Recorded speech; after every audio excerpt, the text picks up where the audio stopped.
Good morning, everybody. Good morning. Welcome to Money in the Morning, aka Economic Elevation, aka Financial Consciousness. My name is Dr. Boyce Watkins. I hope everybody's having a good day.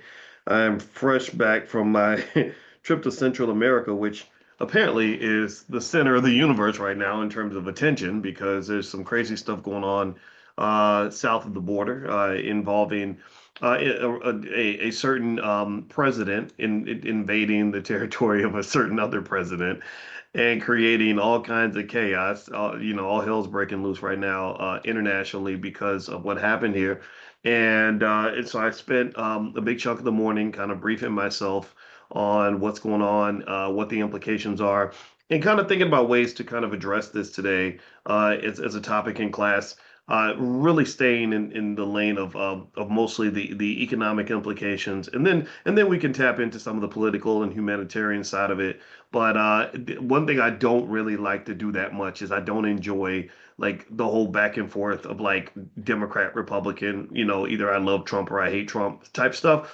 Not because I don't respect your opinion, but because I ain't never seen a Democrat or Republican really put money in black people's pockets like that. Maybe some of you work for the government. If that's the case, then I get that. That makes sense. Or maybe you have government contracts. That's a good one too. But in terms of black wealth, which is my primary concern, I have not seen the wealth of black communities go up or down significantly based on any political party being in office, right? So, given that my goal, my zone is mainly watching black wealth and figuring out what's driving black economics, here's what I found, and I want to make this clear. I have found that it is mostly idiosyncratic, meaning specific, family-specific decision making that drives your wealth, right? It is what you choose to do that's really going to make the biggest difference. It's basic stuff, are you investing consistently? Are you educating your kids to do something other than just spend all their money going to college and getting a good job? Are you training them on ownership of real estate, ownership of businesses, ownership of stocks? If you're doing those things, then your family's going to be wealthy, and it doesn't matter if there's a Democrat or Republican in office. At that point, it kind of becomes like a sport. You can agree or disagree philosophically with either party. So I want to make that clear.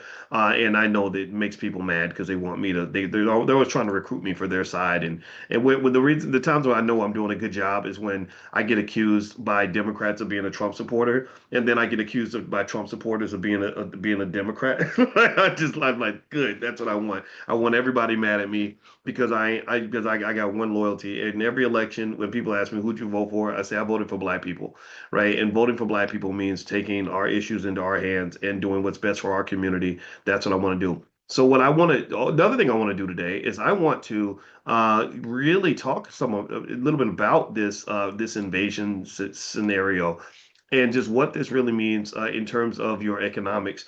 And so, before I do that, though, let me mention I've been reading your B1 stories that you've been sending in terms of sharing how coming to class every morning has led to changes in your life. I like real change. I don't like us just feeling better. I want us doing better. And so this one came from Valerie Williams. Valerie says, first of all, Professor Watkins is awesome. Thank you. And he gives us the information clear and precise. Financially, I'm doing okay, and I hope okay is like a thumbs up okay, and not like I'm doing okay, but like I'm doing okay, I'm doing okay, right? And I've invested wisely, but his insight encourages me to do more and share what he's teaching, and that's what I want. I want you to do more, and I want you to teach, right? I don't teach any students at all. I have no students. I only teach teachers. So I don't want to be I don't want to be I don't want to be I don't want to be a king. I want to be a king maker. I don't want to, I want to be a queen maker, right? So I want you to be the king. I want you to be the queen. I want you to be the teacher. I want you to be the leader. And I want to be an advisor. I'm just